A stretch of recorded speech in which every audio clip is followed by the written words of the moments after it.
Hello, hello, hello, hello, hello.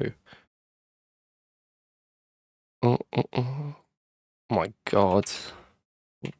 Hello, everyone. What am I doing? Okay. Just go on my. That'd be easier.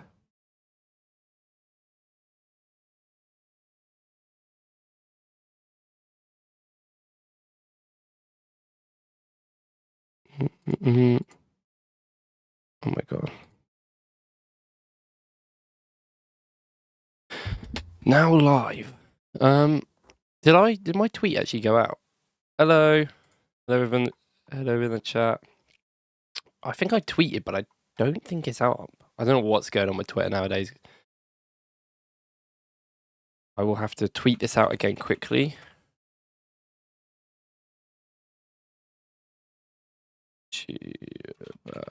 Bouaddi. Right.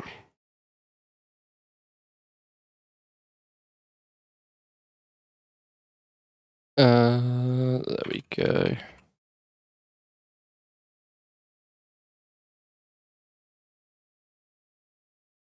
Hello guys, hello guys. I am live. This is what happens when I'm actually awake and free, and some big news has covered out. Exciting news, to be honest. I need to. Oh my God, this is so complicated. This is why I don't stream, guys.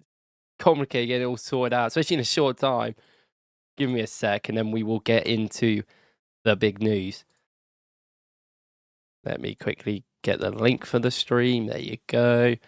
Start posting this everywhere. There we go. Calm. That should be okay. So, how are you all doing? Very unproblematic day. Nothing, nothing happened. No, no news at all. I feel like every single day there's not like big news with Arsenal, but there's these little news about like injuries or players linked. And then I don't know, this is a big one. I am I don't know. I'm quite excited. I'm quite excited to speak about Bouaddi in some good detail today, because I've watched him a lot this season, because I've been sitting there being like, someone's gonna get this guy, man. And I actually really like Lille, to be honest. They've got Iggerman as well. He's one of my favourite strikers in Europe. He used to play for Rangers, so I like him as well. So more reason to watch him. But oh, what a crazy, crazy time! What a crazy time! I can't believe it. I want to see if my scenes might not work. Is this Oh, I probably should. Is it this one? Okay. See, somewhat professional. Somewhat professional. I know what I'm doing a little bit. Give me time. It's very zoomed in. So yeah, I'll just have this up while we talk about him for the brief start, and then we'll get the ball out and whatever, do all the other fun stuff. I really wish I could just like watch. Oh, I didn't realize that was gonna. Okay, well we learned that now. I really wish that I could just watch clips of Bouaddi on stream, but unfortunately, if this was Twitch, we'd be able to, but we can't do that on YouTube because YouTube are annoying, to be honest, to say the least. Very annoying. So yes, okay, I'm gonna get some stuff up on my. I'm gonna get the chat up on my phone because I can't actually see it right now. Which is not the best. Not the best at all. Okay, give me a sec, guys. Gotta find my channel. Well, so professional, so professional. I spelled my name wrong. It's fine. It came up. It's fine. There we go. There we go. There we go. Right. So, if you don't know,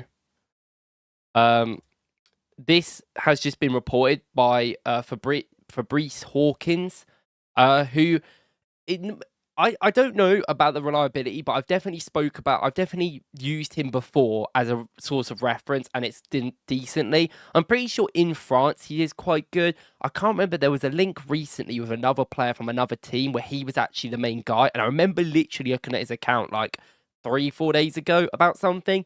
So that's quite interesting. Now, this is quite funny because obviously if anyone follows me on Twitter, I did a tweet yesterday saying like Bouaddi to PSG is a big L for everyone, and some PSG fan put cry under it, and I was like, wow, it's not that deep, but okay. And I was like, and the reason why I said this is because there was a few reasons actually. Wait, let me go back to this scene so then I can actually get some tweets up. But the reason why I said that is because Hand of Arsenal, who is like practically the, I don't know, I guess the main source of like Arsenal news, it feels like nowadays, feels like he's just, earned that right at this point. He did tweet a heartbreak like emoji, like a heart. So it's great explanation of the heart emoji. But he did this like heart emoji reply to an old Ben Mattison tweet about Bouaddi. I don't know if he's deleted it. He might have. He is a sort of guy that would delete that sort of stuff, to be honest. He does delete a lot of that stuff in the thing, so that's a bit annoying. Oh, I didn't see it. Oh, that's fine. I've just oh no, okay, I found it. It's calm. Is that okay? So okay, wait. Okay, well this could have been better, couldn't it? This could have, there we go. We'll move it down for you guys. There you go. So thank you guys in the chat. Hand of Arsenal basically tweeted this emoji on a reply to this tweet here by Ben Mattison, where he's talking about like Bouaddi. Well, no, it's because of the reply here. He puts first to tell me about 99% of the talents, including Bouaddi, way before he became mainstream. Massive congrats, Ben. And then he put a heartbreak emoji, and then Ben put this, and it kind of just like, thank you. Thank you for the £5 donation. I don't you need to donate it to me, but okay, I appreciate it. But yeah, it was just a bit weird because obviously like it just kind of felt like Hand of Arsenal knows all these sort of things, and it kind of felt like, wow, is the deal not going to happen then? So that's why if I get my Twitter up, here you go. How fun is this? Where's it? I put this tweet out in reply to that, saying Bouaddi to PSG is a big L for everyone. This guy put cry. He's got a like on it, bless him. I didn't reply to this because I didn't see it. But yeah, so basically this was a big thing that I put up, which is funny because I put it yesterday. So I was like, oh, that's probably over. And then today, obviously the big reports have come out that Fabrizio Hawkins has suggested that Arsenal, it says multiple teams, several Premier League clubs, and including Chelsea, which is probably not a big surprise to anyone because, they try and buy every single youngster I've ever seen ever, and they're going to go and try and buy one of the best ones. It's just going to be how it is. Arsenal is pushing hard to try and get this guy in, and it's the extent of his contract to sell him for more than 50 million euros. But rumours have been about Arsenal trying to get him for around 45 to 50 million euros. Now, I haven't actually gone on the thing. It's in French, so we need to translate it. Let me give it a sec. There we go. Okay, wait, this isn't the right. Okay. I'll cut myself out here. But this is, oh my God. This is to cut myself out a little bit, but there you go. It basically says Arsenal are making a strong push for the player. The London club look like the rivals are prepared to offer around 45 million euros in January. Thank you for the £10. Owen Jeffrey 790. Thank you. Thanks, guys. I appreciate it a lot. I will see you in 3 days, I guess. But yeah, so basically, so it says here, Lille want more than 50 million.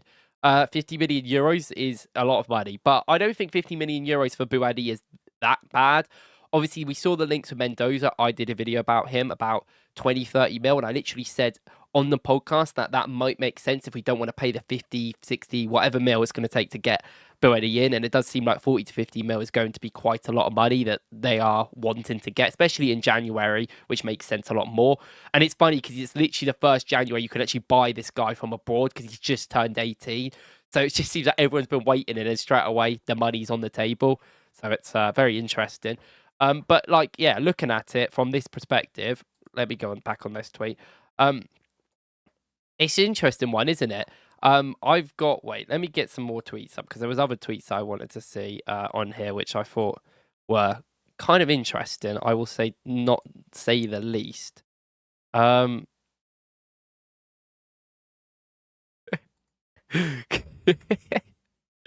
Oh, thank you for the £5. We put the ghost in the freezer. I don't even know what to say to that. I don't even know what to say to that one.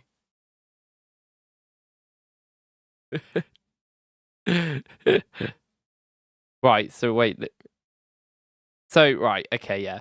So, we'll go into Bouaddi as a player. I mean, I've got FB Ref up here. It's not the best source in the world, but as a quick thing to throw up, we can put it in the background. We talk about it more because I've watched him quite a lot. He basically, wait, let me get this and then let me crop. Give me a sec, guys. Just let me crop all this. I got to crop everything you see because I'm not prepared. This is the most unprepared person you're gonna see. Oh, I'm just gonna cut. I'll just cut myself off. It's not really that deep. So this is Bouaddi's on his thing. As you can see, successful take-ons are high. You know, takes a lot of passes. Cool. You know, big tackle. But you can see there's quite a wide range of things here. Now, if I was to say like what sort of player is he like, I'd say right now he's more of like he isn't like a Declan Rice type of player, but I see the sort of elements of Declan Rice in terms of kind of carrying in space, that sort of really good like acceleration that he has, and he can do that. He is a lot more lankier. He's like he's not like really tall. I think he's like 6'1" or something, but he's like quite lanky. He's quite skinny in his build at the moment. But how he kind of goes about things is that he is decent at using his body, but he's more like a very good dribbler that gets away from challenges. So he doesn't really have like a lot of contact, which is interesting because obviously when you come to the Premier League, that's the big thing, isn't it? You know, contact's going to be there. Players just kick you. They don't even care half the time, which is a whole thing in itself. But I think that's not really an issue with him because he has that acceleration. He has that pace to get into these sort of areas and kind of do that, which I think is a really big thing, a part of that. Also, like, his movements off the ball are really quite interesting. Like, he is a very... Like, he is kind of like a sprinter. Like, he kind of just runs around quite a lot, but he will get into good areas and kind of find his way in these moments to make tackles. His tackles numbers are decently high. His blocks are high as well, like, to an extent.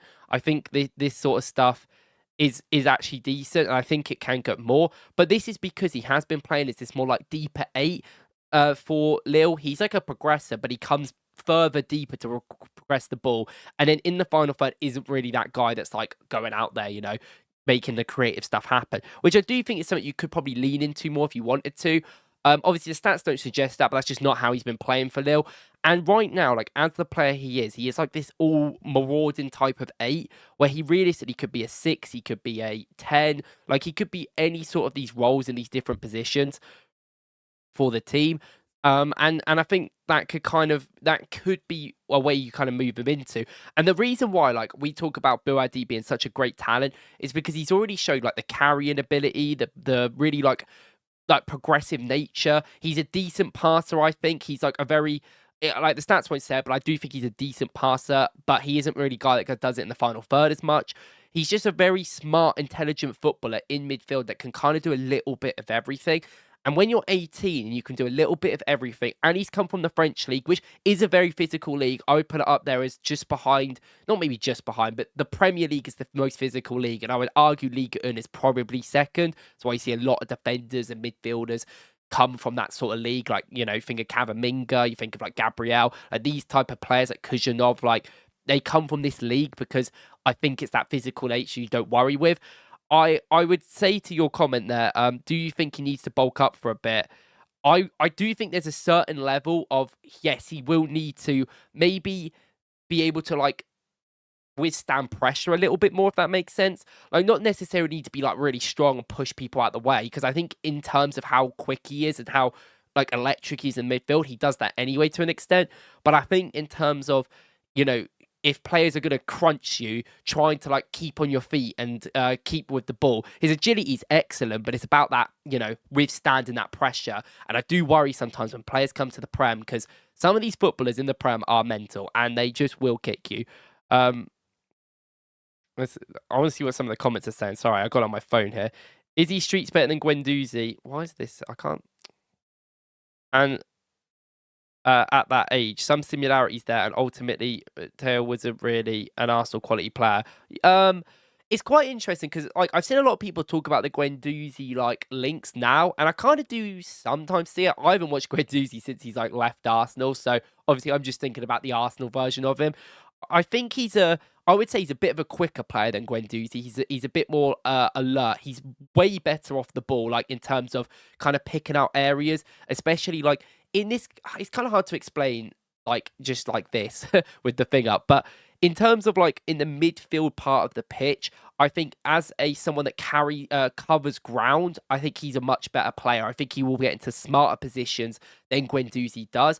But I would argue, like, in terms of their final third, like, activeness, if you want to say, I think Guendouzi is quite similar to him. I know Guendouzi wasn't particularly, like, a very good at a final third player, so maybe that's, like, whatever. But I think Guendouzi had potential to be a good final third player. He just didn't really, like, have the confidence to kind of go into them areas. I remember that shot he had against Spurs, I think it was, and he hit the post. And that's something I just remember so much. But I can't remember him doing much attacking work other than that, to be honest, in his 100 games he played. Oh, thank you for the $3, man. I appreciate it. Appreciate it. Thank you for all the donations, guys. I can't believe it. It's not usually happens. It's the hair, Guendouzi Luiz. Yeah, it definitely is. I think it's definitely to do with that. He does give you Guendouzi vibes, just looking at and the player that he is, like, same position as Guendouzi, like, I mean, I think there is some similarities in their play. Like, they're not like really a wide range of players. So I would definitely say that, like, I would completely agree with some of it. I just find it weird because it's like, this is a guy that is playing at an insanely high level for Lille. I know Lille aren't always the best team. Trust me, they're not. But he is just like, he's a guy that is just one of these talents that you talk about from France. And also, this has to be noted into this, that France have a really good record of producing, like, especially midfielders that are really, really good. You know, Cavaminga, Tuchemeni, like, there's so many midfielders that have come through Liga 1, especially, who are French, who are just like that good. And I think that's one of the things, if you want to get them, you want to get them quickly. And they're all different types of players, of course. I think Bouaddi, I think he has the platform to kind of be molded in any way you want. So we will talk about Arsenal because we are here to talk about Arsenal. In Arsenal's team, wait, give us a sec. I want to get maybe I'll get the board out because that gives us a little bit better visualization, I think, when we talk about Arsenal here. Let me do this and then quickly do this. But it's one of them things where I think for how Arsenal play, he's the perfect player that we need in our squad right now. And I've been speaking on Twitter loads. If anyone follows me on there, I've been absolutely yapping on there recently. And I've just been basically talking about how I just think the biggest position I'm worried about in the team is the midfield. And I'm sure it's probably the same with many of you.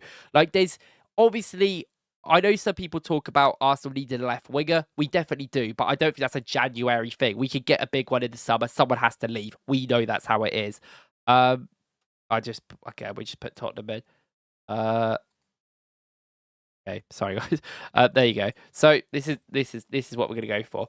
But yeah, so basically, like, when I think about players that I want us to sign, I think Arsenal need, realistically, a backup for Declan Rice. I think that is wholeheartedly the most important thing that Arsenal can probably do in January. Yes, there's a defender that could come in because of the injuries we've got. Yes, there's a forward that could come in because of the injuries we've got. But I think in actual squad depth, Declan Rice has played way too much. He runs way too much in the game. And he's just so important to how we play that we just have to live a world without Rice. There's going to be games Rice can't play, and we're going to have to put up with that. And there's going to be a sort of like system we're going to have to learn without a player like Rice, because, you know, players like him don't come around all the time. So the best way to kind of, you know, have a player that can be as similar to Declan Rice is you go straight for what is Rice's most important thing in this team, and I think it is out of possession, how much he covers ground. And I think if you want it doesn't have to be Bouaddi. Like we spoke about Mendoza a couple of weeks ago, about a week ago now. And in that, I don't think Mendoza's like the most insane, like technical player on the ball. I think he really struggles at quite a lot of things. And I think he is actually more what you would kind of say is the, I don't know, attacking side of player. But I think you want someone that can cover a lot of ground. So that is what you are going to get from these sort of players, especially someone like Bouaddi. Let me put him in. Here he comes. Woo! Oh God, it looks a bit crazy. He's got the Arsenal badge on, isn't it?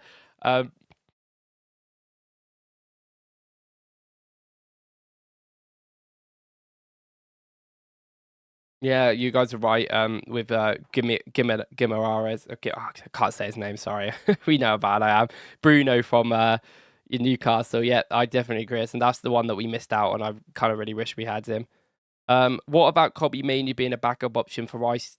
Do you? I like Kobbie Mainoo. Like I really, really like him. But I spoke to someone the other day about this, and I kind of said that the problem is with Mainoo is that United aren't going to loan him to a team that he's going to play less at than them. Well, arguably, I think he would play more for us right now than he is for United.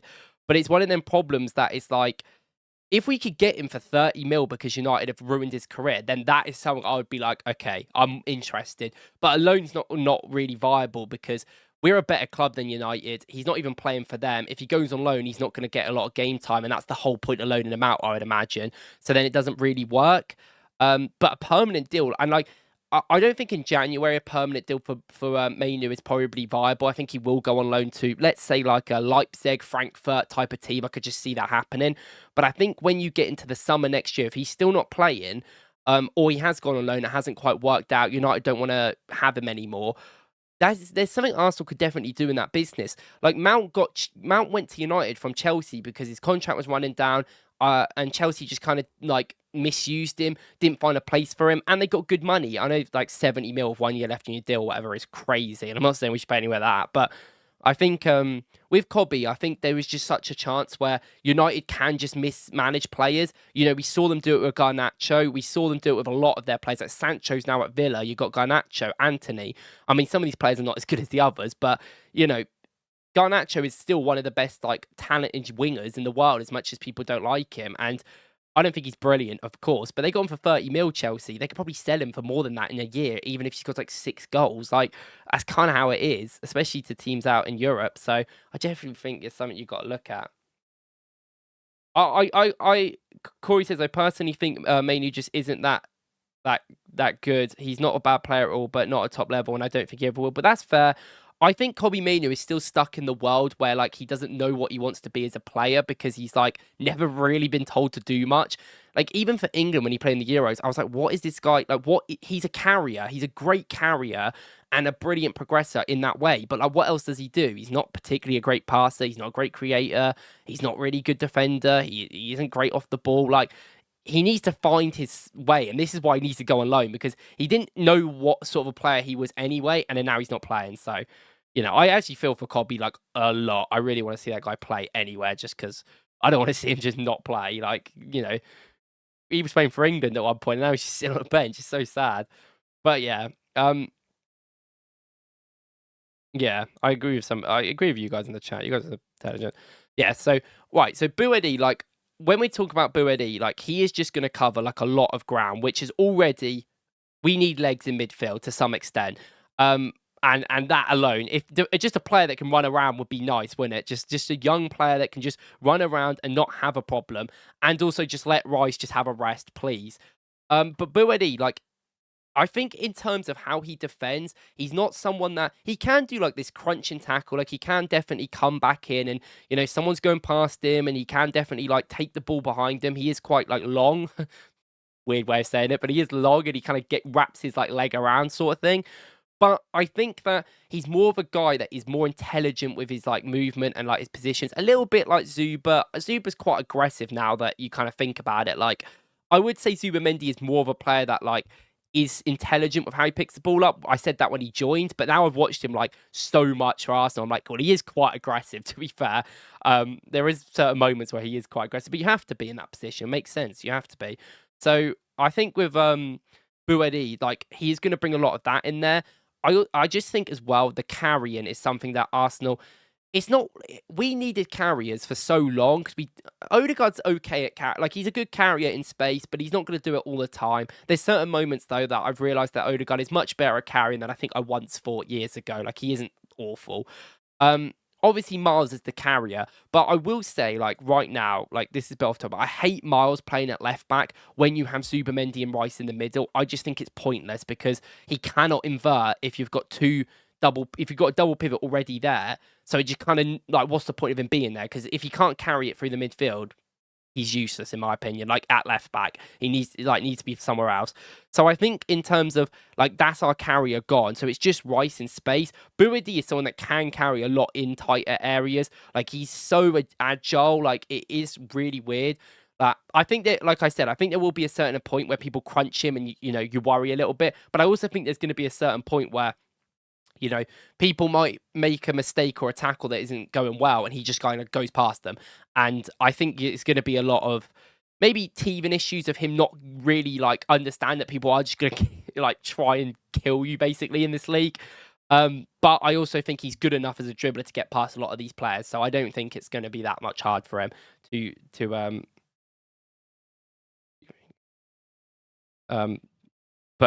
for that thing. But I also yeah, I also think as well with Bouaddi, I think it's how you say it, I hope so. Not good with names. I think in terms of like him as a player, I see the thing that Arteta's just gonna love about this is we all know what Arteta's like. He likes signing players that not only can play multiple roles and positions, but it's more like they can kind of be molded in the way that he wants. Like I in my Mourinho video today, little plug there, I spoke about basically how he was this guy that was, good in the air. He's very good out of possession. Like his movements and stuff are very, very intelligent. And it wasn't quite working in midfield, whatever reason that is, if he's too slow on the recovery, which I think is a problem. He's not great in the second phase of the press. Like these sort of details that I think were limiting him into a factor at Arsenal. So I think that him going up front obviously wasn't pre-planned. I don't think that they pre-planned that to happen. But I think when the idea of him coming up front, it made sense because he is like a mini Havertz, He's better with runners around him. He drops deep a lot better. He's like better at dragging players out. He can take people on. He's very good at these sort of like nifty, like small through balls here and there. Like we've seen him do loads. And he's a great player to come in both left wing and right wing. He comes down to the sides a lot and overloads them. So I think when like Arteta had that idea, there was an idea around what Mourinho was as a player and his attributes. And then when he came into their team, I think it just made kind of sense of like, we'll put him up front. He's the only option we have. It works. And we've seen it with like some of the defenders, this player's a fullback or centre back, and we've moved into fullback. I think Ben White's the real big one. I think Timber, Calafiori, Hincapié have always had the idea of playing fullbacks / centre backs for us. But I think Ben White was that real first one. He played in centre back alongside Gabriel, and then obviously William Saliba came back from his loan, and it was like, well, this guy's a prodigy, we've got to play him. So then we moved Ben White to right back because it made sense. We need Ben White to play. We spent 50 mil on him, and also our right back situation wasn't brilliant at the time, but also it made sense with Ben White's capabilities. He's a great passer. He's an incredible, like very fast player that can run on the overlap, which we've seen so many times now. And it just kind of makes sense of that's kind of how he sees things going. So I think with Bouaddi, he's going to like Bouaddi because he's going to see a player that he can, mold into a way that he wants. If he wants him to be an attacking midfielder, he can be. I don't know if he will be. I think he should just stay as an 8. And I think having him as this all-round player and maybe like highlight some of the key traits, like carry and be like, right, I want you to be more of a carrier than a passer. That's going to be your role. I want you to find the space in these sort of areas. I want you to, when we need to defend in a block, I want you to defend like this. Then sort of like details, I think, will be how Arteta sees him and wants him to be used. And I think that works. And the big thing about all of this, isn't it, is like It's quite funny that we are looking at a central midfielder because we're talking about Bouaddi here. He will play on this left-hand side, but he can play on any sides of this midfield. Like, he is very sporadic in that way. He just kind of moves about. I watched him play. I don't know if I watched him about 60 minutes play. I think Lille won 7-1 against Laurent couple of months ago because I thought it was a fun game. But it was literally 0-0 in like the 50th minute. And I think Bouaddi came off and it was like 7-1 or something. But I watched him in that game and I saw that ability there to, like, off the ball is the main thing to me, like how he like sees things, and then when he carries into that space. But this is obviously all happening because you're going to see him on the screen. There he is, because Christian Norgard unfortunately isn't trusted. Like, I spoke about how I thought Christian Norgard in the summer made sense as a signing because I thought, well, he's a player that can come in. But even at the time, I said that I just think as a DM, he will not be trusted over Rice. If Rice is fit, they'll play Rice in DM if, say, Subamendi's injured over Norgard. And I think as the season has gone on, that has been true. Like, it just doesn't seem like Norgard is to be trusted. He comes on in a couple of games when we're kind of thrashing teams. Like, he came on against Atleti. There's a few other games he's come on in. But he wasn't great in some of the games that he's played recently, wasn't it? And I know he got a lot of criticism for the last game he started for the club where he didn't play brilliant. But I do think it is hard coming into that Subamendi role. But I don't know what it is with Norgard because, like, he is a DM by trade, let's say, but he just has the attributes of someone that I kind of associate with an essential midfielder a little bit in the Premier League. Like, for Brentford, he played this like sporadic, aggressive nature play where he was really pushing up a lot of the time, where it was kind of like a DM. Like, DMs are more multifaceted nowadays. They don't just sit like in front of the centre backs like all the time. Like Zubimendi certainly doesn't anyway. So yeah, like, I think Norgard kind of makes sense in that setup, and that's why we probably got him in. But yeah, as a lone six in certain games, he just can't do it. Like, or even like a double pivot six. It depends who he's with, I guess. If it's like Norgard and Rice, I think he'd be broadly fine because Rice is so good. But yeah, I don't know. He hasn't really got the legs, it seems like, anymore. He's definitely like, he's tailing down his career a little bit. And the fundamental problem is that Arteta doesn't trust him. Arteta has barely played him. And like, I get that you don't want to risk him and you don't want to like, oh, let's play him because we have to. Like, if Zubimendi's there, you play him. But yeah, he just doesn't trust him, does he? Like, and I think with Norgard coming in, he was always going to be a stopgap option for a year, 6-7 months. Like, but we're 6 months into this, and I mean, maybe this was the idea because let's all remember, like, Bouaddi was not gettable in the summer because he was 17, so he's only gettable now. This is literally the first window he's able to be signed. So I think, especially from your abroad clubs, I'm not sure what the rules are in France. So like, I think in that ounce, maybe this was the ideation. And I said this at the time. I said I can understand that if we're going to get Norgard in and then go, yeah, in 6 months' time we're getting Bouaddi in, and that's it, and that's the aim. And I can kind of get that a little bit more. And like, I think that Arsenal will sign a midfielder in January. I've said this for weeks now with Ford. I've gone on about how I think we'll sign a midfielder. Mendoza links came up, which made sense. Yet again, he's like a, I don't know, worse version of Bouaddi in many ways. And if you can't get Bouaddi, if he's too expensive, if he's going to PSG, if they are going to give him too many wages, then that is what it is. Like, you go in for the other option. But I think we've got a spot there where we can bring in a young star that can not only play good minutes this season, especially in January, that can give us that effort. But it's that Arsene Wenger thing, you know. He said that he'd always rather play an 18-year-old and then make mistakes than a 34-year-old. And I agree that. I agree with that philosophy. I would rather buy an 18-year-old or even a 20-year-old or 21-year-old and play him than Norgard, if you get what I mean. Like, not because I think Norgard's bad, but just because if Norgard makes a mistake, who's learning? You're a 31-year-old. You're here for the laugh, basically. Like, you're a good player to come in the team. I'd rather play Miles, you know, in certain games than that. But that's kind of how I think it is right now. Can Bouaddi play centre-back, Lars? Seems like we're going to need one more considering Mosquito soon. No, not really. He's too like light for that, I think. And he's not like amazing in the air. So unfortunately, no. But I definitely think, I mean, surely Norgard, no, maybe not. Rice probably could play centre-back, couldn't he? But I don't really, well, he can. He has done. But I don't know if you'd want to play Rice in centre-back. We don't really have many options in centre back because it's not like you would play Subamendi there. Like, you just wouldn't. Norgard, no, not really. Like, I guess, like, if worst comes to worst, the probably we'd have to move. Like, obviously, I'm assuming that if Saliba is not fit for tomorrow, that we are going to play White and then Timber and centre back, or the other way round. I don't know. I kind of prefer White in right back and Timber and centre back, but he could do the other way around. I don't know. It's up to him. I also think if worse comes to worse, you could always play Calafiori and Hincapié in centre back. Now that is dodgy, 2 left footers, I know, but and then Miles at left back, like you could do that. Like that's not the worst thing in the world. Low key, okay, you actually could play Marino in centre back. Obviously, I know that clips come out of him playing at Dortmund in centre back, but he is so good in the air that I think that alone is fine. But I don't think he's mobile enough, if you know what I mean.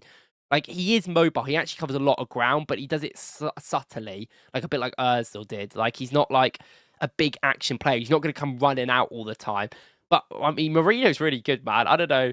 Yeah, Marino's not quick enough. Yeah, I think that's the thing. Yeah, that's the big worry I have, to be fair. But I don't know. If you needed to, Marino at centre back. I mean, the problem is he our best striker at the moment, guys? Then we're going to miss out on that then. I can see Mars as Zuba cover. Yeah, I agree. I think so too. But I want to see. I don't know. I'm a bit confused. Not necessarily what's going on with Miles. I think this Bouaddi link kind of maybe suggests what we're kind of thinking about Miles. I think he's more of a DM or a left back than a left centre mid, for instance, which I imagine Bouaddi would come in to play. But Ethan to me is the confusing one. I don't really get I get what we're trying to do with him, but I don't think we're giving him enough minutes now. And I think Arteta slowly is turning into the old Arteta where he gets a bit nervous to play backups. I get it. Like, if anyone plays football, I'm not, you don't want to play backups at all, but, you know, sometimes you just got to do it, unfortunately. Marino at centre back. That sounds like a good short idea. Maybe I just talk about Marino at centre back. How would you start zoom out? Yeah, that is true. This is the problem. Well, yeah, you're right, Corey. I definitely agree with that. We're just light, aren't we? Even if Saliba's not fit tomorrow, we basically have 4 defenders, maybe 5, arguably, that are fit, generally. And, you know, some of these players aren't that fit. The Ben White performance in the week was so like rewarding because I think we all needed that because he's going to have to play. Like he's probably going to have to play tomorrow against Villa. Like we just don't have any options. Like Timber obviously can come in. We could technically play Calafiori, Hincapié, Saliba, Timber if Saliba's fit. Like we can do that. And obviously Arteta's been a bit coy on if Saliba's fit. You know what he's like. Like, you know, the rumours are that are coming out right now that Mascara is going to maybe be out for 8 weeks, which is not great, is it? Because that's the. It's the wait, whatever. Where's? Oh wow, it's inside me. That's great. Oh no, don't clip that chat. Wait, there we go. Yeah, so this is the thing right now. Sammy Mockbell, who is a very reliable source, he works at the BBC, has just said that Christian Mascara is set for further tests. So obviously it's not fully known, but their initial worries that it could be between 6 to 8 weeks, which is annoying because this is literally the one time where you get like a 6 to 8 week injury and you're missing like 15 games, I swear. Like if you get this in January, it's not that bad. I don't think we play that much in January. I think there's a break, in fact. Or it might be in February, actually. I don't know. There's breaks around there somewhat. Or even like in the last couple of months with the international breaks. But yeah, like that is 8 weeks is a long time. Like that's 2 months. Yeah, that's not great. And it's quite a shame for Mascara, especially because he really would have loved this game time. I think he really would have benefited a lot from just playing more as a young player. But yeah, I mean, it is what it is. Let me see what some of you guys are saying. I know it sounds bad, but last year Marino for strikers sound bad. Look at the result. Yeah, very true. But Marino's just one of them guys, I think, that I genuinely think his mentality and how he plays football is just so insane that he kind of just makes things work. Like he's not the best player ever in these positions, but he still just does the job, I guess. I mean, I think his performances up front in the last like 3 games have been really good. Before that, I would not necessarily say he's like the best player. Like he makes a lot of mistakes. He just scores goals, but he's been excellent the last couple of games. I can't even lie. It's actually scary. I genuinely think like this is the thing for tomorrow. Um, like I know a lot of people have said that we brought Gyökeres in for the games against Villa, and I agree. I think games against Villa, Newcastle, um, Brighton, Fulham, they're the sort of games that I think Gyökeres has come in to play more specifically, and obviously like the Burnleys and the teams bottom of the league, whatever. But I think Marino's just playing so well. So I don't know if you just take Marino out of the team. But then it's also the fact Marino needs to have a rest. He has played so much minutes and he is running the entire pitch. And I don't want to have another Kai Havertz situation where he's ran himself into the ground and then we never see him again. Like Havertz has literally played like 4 games this year. And we're in December the 5th. It's not the 12th. It's the 5th, which is, yeah, not good enough really. Like it's not great that we kind of put our players in these situations. So like, I think it would be smart to probably play Gyökeres realistically. We'll rest out as much as possible next week, but needs to give White. Yeah, White. This is you're so right. This is the time that White and MLS need to play more minutes. MLS is interesting because I just don't think he works with Rice and Zuba. So I think like when we play Club Brugge in the week next week, I think that's when you'll see maybe Rice get rested and maybe Zumendi as well. And then I think you'll see Miles play maybe in midfield. That'd be quite fun. I think that, but even then left back, like you probably think left back because of how much Calafiori and Hincapié have been playing. So I kind of like that's kind of fine for me. Like I don't mind that. I want Miles to play. White is gonna play. Like White has to play like now. And if he's gonna play like he did against Brentford, by the way, he always cooks Brentford. But he always cooks Brentford. I don't know why. It's like the 3rd game in a row he's playing it. Somebody's cooked them. So let's hope he just continues that up, and it's not a Brentford thing for some reason. Yeah, you're definitely right with the Marino as the kind of player who wants to contribute. Yeah, like my respect for Marino this season has gone up so much. Like at the start of the year, I was like, "Is this guy even going to play? Like, what is the point? Like he's just going to be 5th option." Nowadays, I'm looking at him and I'm going like, "Yeah, no, this guy, I don't even care. Like, even if he doesn't play the best, I know that guy's trying his hardest. I know that." I mean, that sounds so cringe, but like, he's like actually still being a capable person. And like, he has stepped up a lot in the last couple of weeks anyway, which every single player this game, we've had a different player step up in big games. Like, it was Ben White's game on Brentford, I felt like, even though I felt Marino was the best player on the pitch, but like, it's that sort of thing. And I think that every game we're getting that, and that's really good. Like, I'm sure this is why I'm not too worried about people like Ethan Nwaneri and Miles, because I'm sure there will be a time and place this season where it's their game, it's their moment, especially Miles. Like, I think Miles is good enough that will happen. I think Ethan is fantastic, but I just want to see Ethan play more, and I always find it hard. I always think that, like, I get now we've got this Madueke right wing, and Madueke's been great or whatever, but I kind of do miss Ethan playing right wing a little bit. I think he's a better midfielder. No, I think he's got a better potential in midfield. I don't know if he's better now in midfield, but I kind of want to see him a little bit in right wing, maybe to get his confidence up. Maybe in the Carabao when we play Crystal Palace in a couple of weeks' time, that would be a great way to use him. But he'll probably play midfield in that game, I would imagine, because he played in the last one. Marino isn't the most aesthetically pleasing to watch, neither is Havertz, but both are incredibly efficient players. That's so true. Honestly, I think we have a lot of players that aren't that pleasing to watch. Like, you think about our like aesthetically pleasing players, like Trossard's not really, Saka's not really, but he can be. But I think in terms of how he dribbles, it's not particularly. Odegaard is. Odegaard's like aesthetically really pleasing, but not always the best performances. Rice is not really always the aesthetically pleasing. He can be, but he is like that brute force player. But that's what you expect from Rice. Like, he's a big guy. And a lot of the other players, like Martinelli, yeah, I'd say Martinelli can be. I'd say he's one of the more ones, but it's not great when he's like one of them. Gyökeres definitely isn't either. We don't really have the most aesthetically pleasing team. It's probably why everyone doesn't rate our team, which, I mean, I think it's a bit of a cop-out because I think people just want to hate on Arsenal. But I think some people, yeah, I definitely think the aesthetic thing is a true thing. It's quite funny, though. Yeah, I definitely agree with that. Yeah, I agree with the Ethan should get more minutes. I thought Ethan would get more minutes. I especially think when Odegaard got injured in the early games of the season, he kept coming on, and I was like, oh, okay. And he also, let's not forget, Ethan played like all of pre-season, did he not? Until like the last 2, I think he started like a lot of the pre-season games. I'm pretty sure he started more than Odegaard. And I guess that's because they're trying to teach him to be this all-phase midfielder, which has not entirely worked. But he played well. Like, against Port Vale, I remember Ethan being, I know it's Port Vale, but Ethan was like the only guy that did anything, I swear, for like most of that game. We were bad. And he just was like at least trying in the first half.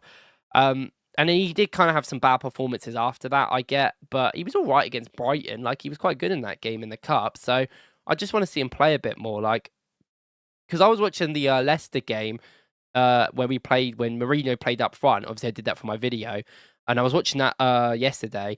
And I was watching that game, and I was like, that by far is Ethan's best performance at the club. But I was like, yeah, just look how good he was. Like, I was so excited when Ethan was in the team back then, and now he just seems like he's a forgotten thought sometimes because you've got endowment, you've got all these new players. You know, even Miles gets more media coverage than Ethan. Like, Ethan just is there, bless him, and I want him to play more. Like, I do want him to play more.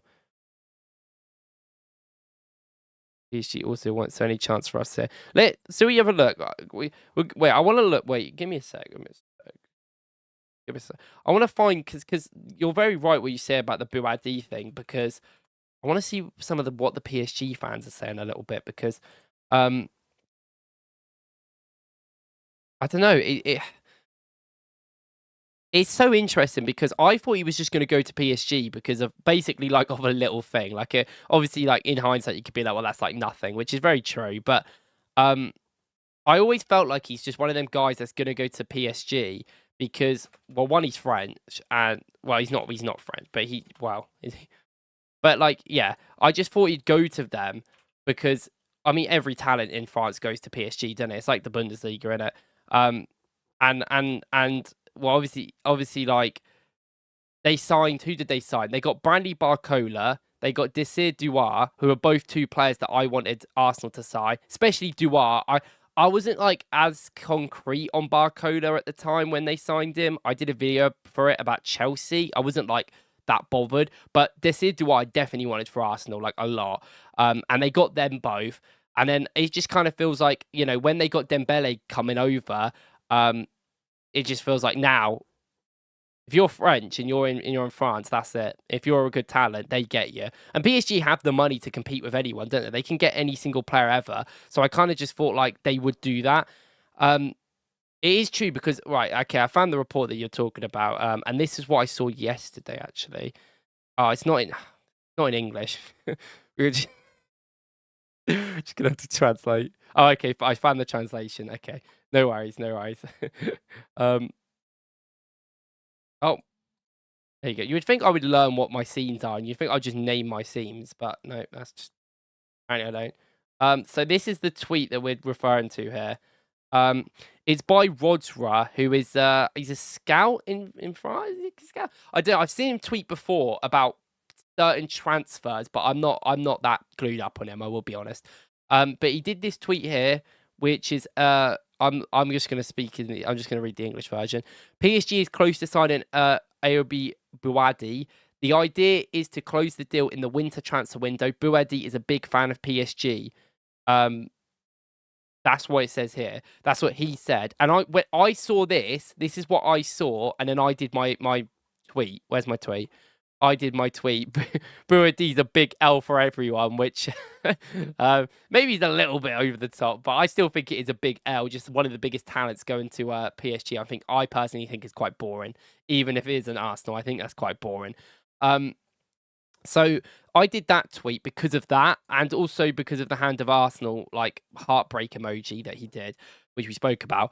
And I mean, I don't know if he is a PSG fan, but I could assume that he might be. Like, it is probably very plausible that he is a PSG fan. I have no idea if he is personally. And obviously, this is when I saw this, I thought, well, Arsenal probably won't bother getting him then. Well, not bother getting him. Like, we have the choice. Like, we can't get him. Like, fundamentally, that it's not happening. But it's interesting now because we're talking about this, and then and then this tweet came out today at 3 p.m. about Fabrice Hawkins saying that Arsenal are getting him. In the article, which is here, we did translate it. Wait, is it back in French? Yeah. Okay, we translate it, and it does even mention PSG in it. I don't think it does mention PSG. Oh no, it does. With a year and a half left in his contract, PSG is also paying attention. The Parisian club appreciates his profile. It remains to be seen whether the European champions would be ready to launch a bid next summer in the event of a departure, which is not currently planned, or a serious injury. The midfielder would become a prime target. So on this report that Fabrizio Hawkins has said today, it doesn't suggest that PSG actually are going in for him, and it suggests that they like him, but they need to have an injury or a player leave for it to happen, which is very different to what Roger was saying about them basically trying to sign him now, isn't it? So obviously a lot of he say, she say, like we don't really know, like, you know, if it's true or not. But this does seem like a lot more of like a certified report. But then, like, maybe that's me coping a little bit. So what it says, it says Arsenal are making a strong push. The London club, like their rivals Chelsea, are prepared to offer around 45 million euros. And it also says on here that Lille want more than 50. So wonder what that's going to be. I mean, 45 mil, 50 euros. How many pounds? That's like, what, 50 mil euros? It's like 42 million pounds, something like that. So, okay, I can understand that a little bit. I think it's that. It was like maybe like 44, about there.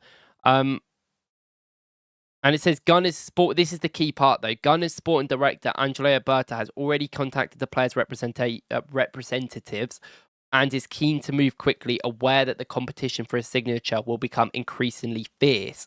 This makes sense, doesn't it? We know what Berta's like. We know that he would have put the targets that he wanted in the summer before, or January or whatever. We know that this is not like a he would, if Arsenal Football Club want to buy a player or are really serious about buying a player, they are in there quick. We're not messing around. We're not, hassling. We're not doing all this. We will go in there. Berta will talk to them and try and get it to happen. Now, it's whether to be seen if we can convince him to come. Maybe we've used up all our French tokens with the Thierry Henry and Patrick Vieira and Robert Pires and Arsene Wenger. Maybe we have used them all up, because every single time we sign a French player, it's like, what club did they like growing up? Arsenal. So, I don't know how long that can keep going on for, as we are basically a Spanish club now. We have moved on. But, in the great movement of make Arsenal French again, which I know is a big movement on Twitter, this is a big guy, man. This is the guy that we need to get in. This is the guy that changes a lot. Like, when I've been talking about some of the youngsters, it's easy to get confused where I spoke about Mendoza, for instance, the other day, or I did a short about Zion Suzuki, the goalkeeper for Parma, the other day. Now, Suzuki would play a bit, but he'd be a sub goalkeeper, so it's a bit different situation. But Mendoza would be a player that would come in for Arsenal, and it kind of gives me I don't know, Dennis Suarez vibes. Is that bad to say? But not like in a bad way. Maybe it's just because there's like Elche, Real Betis, they're both green. Not like in a quality wise, but in terms of like a squad building perspective, that's kind of where it gives me the sort of idea. Like a player that's just going to play a couple of minutes here or there towards the end of the season. He's not going to win us the league. He's not going to even probably help us that much. But he's a talent for the future that I think, if you buy him for 15 to 20 million pounds, which was the rumoured, I think it's about 18 mil, he's a release clause. If he's kind of bad, then you can resell him for like 30, maybe 32, because he's so young. He's only 20 years old. So that's the sort of idea with that. Bouaddi is one of them youngsters that you bring in because you're like, well, this guy is this talented, and he is one of the most talented midfielders in the world, and we are going to trust you. We are going to give you maybe, let's say, 800, 900, 1,000 minutes maybe. Obviously, if Rice gets injured, he'd be playing loads towards the end of the season if he joined. But let's just say, as a broad park, he'd play 500 minutes or 600 minutes, 800, 900 minutes a season if Rice is still fit. And that's decent minutes in a good team who are title challengers, Champions League credentials, trying to get there, winning all the, trying to get one of the biggest teams in Europe at the moment. So that would give him that sort of level. And then next season, and when you move into more of the seasons, he can slowly play a little bit more, 1,500 minutes, 2,000 minutes. And then when eventually Declan Rice gets to the age of 31, 32, which is a sad day when it happens, but Rice is 27 now? So that's in 4 to 5 years' time. Then Bouaddi's going to be 22, 23? He's only 18 years of age, and he just turned 18. So not only is it a guy that brings in sustained quality in now, it's a guy that will learn. He will only get better over time because he has that talent level there, and he seems to have the dedication as well, which is something that I don't know, we don't know as much about, but I would assume if Arsenal really want him this badly, that it would be a consideration.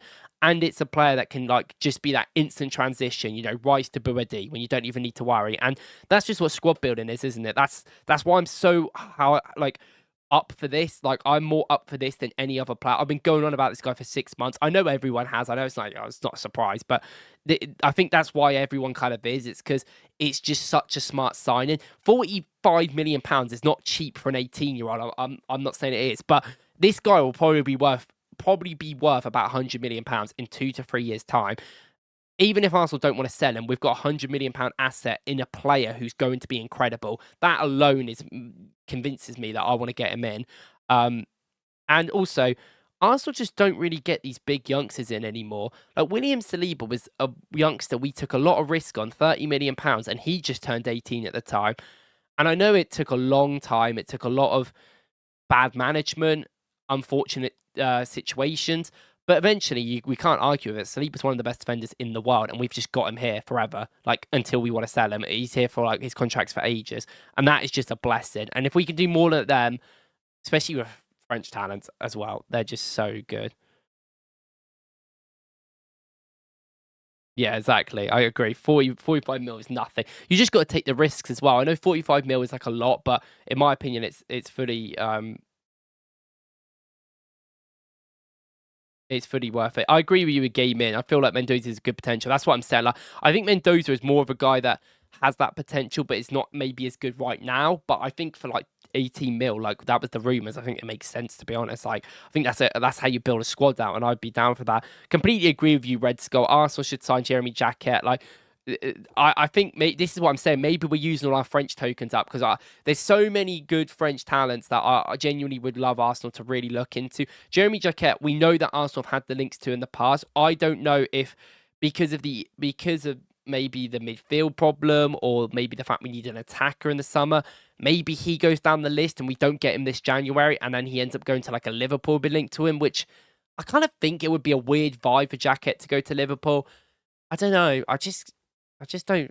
Yeah, maybe. I think it'd be great for them, but I just, when you get them like players that you just don't think fit in places just because of whatever reason, I just feel like Jeremy Jacquet, maybe it's my bias coming through, but I feel like he just is a bit more of an Arsenal guy. But I think he's a player that we have to look at, man. Like, I don't know how much he'll cost either. These French teams are very smart, man. They know they don't make any money. They're very poor. So all the money they make is basically by selling their young talents. So they have to be like, right, this is the money we're getting. Like, they all are like this, and they have to be. I respect it. So, I mean, unless you're like Leon and you're like messing up financially, and then you get rid of Cherky for like 30 mil, which is insane. Like the player that he was for them it's incredible. It's like us getting rid of Saka for 30 mil. Like, what? But yeah, like, I don't know. Like, it's one of them things where it's exciting, isn't it? But the problem is, I don't want to get too ahead of myself because I do this a lot, and I think we talk about Arsenal trying to get signings in January, and I've done YouTube now on this channel for 3 years nearly, and every single January window, I've had loads of videos about who we should sign, who's going to come in, and we don't sign anyone, and it's like, well. And some years it's more disgraceful than others. I think last year was bad that we didn't sign anyone, and I was furious at the time. I think in hindsight now, knowing more of the context of like, oh, the only player that we could get in was Ollie Watkins for 60 mil, then no. And even at the time, I was like, I don't really want Watkins. I remember I made videos about it, and a lot of people didn't agree, which is fine. Like, but I think now, like, I'm hoping now with Angelo Berta, this has changed. Like, I'm not expecting Arsenal to spend another 100 mil in the January window. We just spent loads of money. We've got such a big bloated squad. But it's quite clear that the midfield is somewhat of a weakness in terms of depth. Like, you couldn't say, like, we need another defender because of the injuries, which I think is true. But I don't think, like, when they all come back, then you've got too many defenders, you could argue. So it's one of them things, like, who's going to play? You could definitely still buy another defender. I'm not saying we can't. But I think in terms of, like, actually padding out the squad, the only real positions that we should look at is midfield. For January. In the summer, that's when you kind of do your Martinelli, you're not working anymore, or Trossard, you're quite old, we're not really feeding you. You guys can leave, then we'll buy a left winger or something like that. Or, oh, this defense isn't working, we'll buy another fullback in and move Miles to midfield. Something like that can happen in the summer when you've got more time.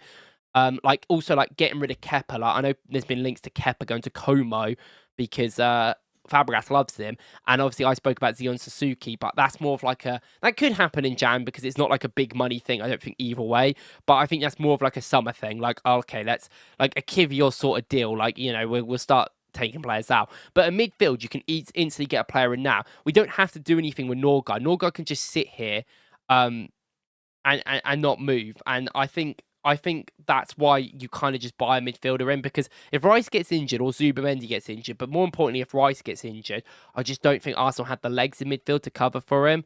Yeah, it's true, to be fair. And if Saliba isn't fit, I will be interested to see if Marley Salmon is on the bench tomorrow, because if Saliba isn't fit, then he should be, right? Like, we haven't got that many centre backs. I mean, is Maldini at the club still? Is he on loan? I can't remember. So he could be on the bench instead, but I think Salmon should be on the bench. Yeah, we just got a big squad though. Yeah. Yeah, I agree with you, Corey. Like where the pathway for Jacket is just tough. Like it's just we've got so many centre backs when you think about it. And if Marley Salmon is gonna have a career here, then he needs to have somewhat not loads of space, but he needs to have a little bit, which he has none of. Oh, he's at loan at Morecambe, thanks. I did not know that. That makes sense. So I mean, so Marley Salmon must have to go on the bench, right? Like, I think he will have to be. If Saliba's injured, we have no defenders. Like, you might have to put him on the bench as an option. Like, genuinely, I know this might be a bit crazy, and Arteta isn't going to do it against Villa, which I think is fair. But in certain games, in certain states, I would rather just put Marley Salmon on than like put a Rice in centre back. Let's say if Arsenal were 3-0 up, or 2-0 up, I see no issue with risk. I don't want to risk Rice's fitness. Rice off straight away, and I'll just bring Salmon on in centre back. Like, if he's there, he's there. Salmon's an incredible passer. Like, he was so good in pre-season. He plays for the under-21s or what Premier League 2, under-23s it is, and he has done it. He's like 16. He actually has played more, I think, than Dalman at that level. I don't know about that. I think he has, though. And so he's been trusted, so I want to see him play a bit more. I think he's 16 now. I'm pretty sure he's older than Dalman, and Dalman's 16 in like 3 weeks. I think he became 16 a couple of weeks ago, but I'm not actually sure about that. But I think he's older than Max. As last time I looked. Let me get back onto this. We can do some stuff. Yeah, okay. Yeah, his birthday was in August, so he's 16. Yeah, I thought he was. Jeremy Jacket and play Hincapié left back.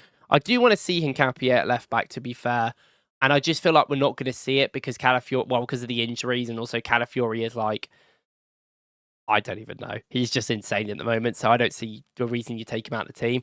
But I don't know. It's one of them things. We've just got so many players, and sometimes it's hard to find the fit. And that's why I just think Bouaddi's like it makes sense. I will say, if we sign Bouaddi, I don't really see us signing anyone else in January. Maybe that's just me being a bit crazy. But I think we would have to try and sell. We'd have to sell someone, and I just can't see that happening. But I like, even if Arsenal got like a 70 mil offer for Martinelli, I don't think we're getting rid of him in Jan. I just cannot see Arteta in the club doing that and sanctioning it, because they have a plan of when they kind of want to get rid of people and do things, and it's all formulated. And I just can't really see them being like, oh yeah, let's get rid of a guy that's contributed. It's like, if you've all seen the rumours about Ben White, we've said no to all the loan offers or transfers that January might have gone for him. And I was like, in the summer, if Ben White still has this injury concerns, there's a real conversation you have there of like, is he worth keeping? Is he worth like being in the team still? But there's also a certain aspect of it all of like, well, you don't do that in January, do you? Like, we just need to see how he's going to be. Gabriel Jesus could leave in January because, like, obviously the Brazilian market will really want him more than probably most of Europe will because of his injury record. But it's one of them things as well with him where it's like, it might just be too much of a pain to get rid of you in Jan for good money. So we'll just wait until the summer and just get rid of you. And it might not. It might just be what it is.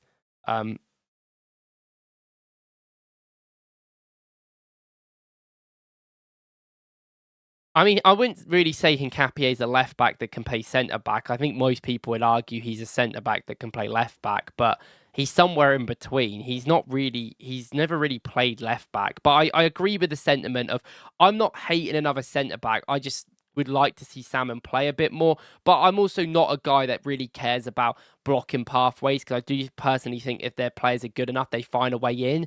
But there's also a certain aspect of like I thought that with Wanera, and he's not played enough. So, maybe it goes both ways. I think I'm not always right in that answer. So I think that Arteta can always sometimes play these guys a bit more. That is true. He is 16. He's not going to be physical. You guys are right in that aspect, I guess. Jacket is a good player. Like, I do think he's a player that we could get, but he does need to play. Like, he's super young still. And like he's gonna be like second or third choice centre back option, because like we've still got Miles as a left back option, even though because we haven't played him in midfield like ever. So it's not really like we can talk about it as much as we want, but they haven't done it. So we just don't know if that's what they're thinking. And I think if Bouaddi comes in, maybe Miles can play as a 6, maybe, but I still think I think he can, but I don't know if they're going to do that. No, we don't have any sister clubs like City and Chelsea do. We do have clubs that we are very good friends with, so we do deals with them easier, and one of them's Chelsea. But yeah, like, nah, we don't really have it like that, which has been a big conversation. I don't think we're going to go into them face. You know what I want to see? I've said this a lot. I want to see us get into some championship teams, and there's so much talent in the championship, man. Like, not just get an affiliate or someone, just get like a feeder team in the championship where not only can we send players on loan to them, which would be excellent, but a team that like we can take their best players. Because there is good talent in the championship, man. I do really think so. Yeah, exactly. Like Salmon could definitely play like 10 minutes against Club Blue, go for a winning. Yeah, I mean Max Downman will probably play good minutes in that game. But yeah, I guess I mean that's all I have to really say, I guess. We've spoken about Bouaddi a lot. I could do a video about him. It's really tough because Arsenal play tomorrow, and like obviously if I make any content for tomorrow, it's going to be around the game. So maybe this is like a Monday video. I'll make a video about Bouaddi, or maybe a Sunday one. I don't know. We'll see, because I don't know if I've done a video about him. I think I might have. I've definitely spoke about him before, but I want to do a full video on him and kind of like finally break it down and stuff, so it's a bit easier. But that's the kind of thing. It's just annoying because we play Saturday. I would have literally been starting to work on the video right now and probably get out for you tomorrow morning, but obviously with the Arsenal game, it just doesn't really make logistically sense. But we will figure out a time to make a video in the next 2 days, I think. That hopefully you guys will like. Yes, thank you guys for being here. I do want to do more live streams. I just, it's a whole thing in itself, and it's not something I'm particularly like equipped at doing or know how to do very well. So it's always a learning process, and I just, want to try my best. I will answer this question before I go. Should we go for Noosa next summer if honestly, if I want to get any left wingers, they're my 2 options game in, because I wasn't that high. I was high on Noosa, but I wanted to see him have another year at Leipzig. Because I think he needs to get better. Obviously, Jan de Monde is actually a guy that's been really good as well. But I kind of like Noosa, and I think Noosa's been really good in patches this season. Yildiz is my favourite left winger in the world, but I'm not sure if he's the right fit because of how we play. But I like him so much that I'm willing to not care enough about that, because I think the talent's there. But I think if Yildiz comes in, Martinelli has to leave. I think there's too many. They're not similar in so many ways, but they are in some ways. I don't know. I think Yildiz kind of gets in its way a little bit. I'd rather not have both of them. So I kind of want. I think personally in the summer we will go for a left winger, and I'm not going to be too upset if we don't get a Semenyo for 65 mil in Jan. It's just how it is. Like things come too early sometimes. If we don't get you Semenyo and then we go and get a Yildiz, or we go and get a Diamonde, or we go and get a Noosa, like I think it's fine. Like I think broadly, I think Arsenal want to get a more projecty player. That's why we're seeing links to Bouaddi from Frankfurt. Then like a Semenyo's like a 26-year-old, fully fledged option. And I think it's kind of fine. I think Arsenal's team is broadly really good. Like I don't think, other than a few like backup youngsters that we need to get like Bouaddi, I don't think we need to worry like right now. I think that's more of a summer thing next year. This team is good enough to win the league right now this year. If we get so many injuries and it doesn't happen, then I don't know what to say, because we just signed 8 players, and our squad is more deep than anyone in this league and in Europe. So, you know, I know it's always like we want the next best thing, but I genuinely think this team's good enough to win. And like, if we don't win, then we'll have to ask questions about certain other things that I don't think are necessarily down to the squad, if that makes sense. Oh, I did in the summer. Thank you, Red Skull. I did do it. Maybe I have to do an update because he's thinking of Arsenal. We'll have a look. Oh my god. Okay. Right. So I'm going to end this today, guys. I really appreciate you all coming in. Could do these daily and we could have a little chat. I might do a stream tomorrow. It depends on how the game goes. Maybe we'll talk about the game, but we'll see then. But thank you guys for coming along, and I appreciate it. Thanks for all the donations as well. Thank you guys for being here. And we will do more of this. Big news today. Thank you guys. That's good. Keep saying thank you. See you guys in the next one.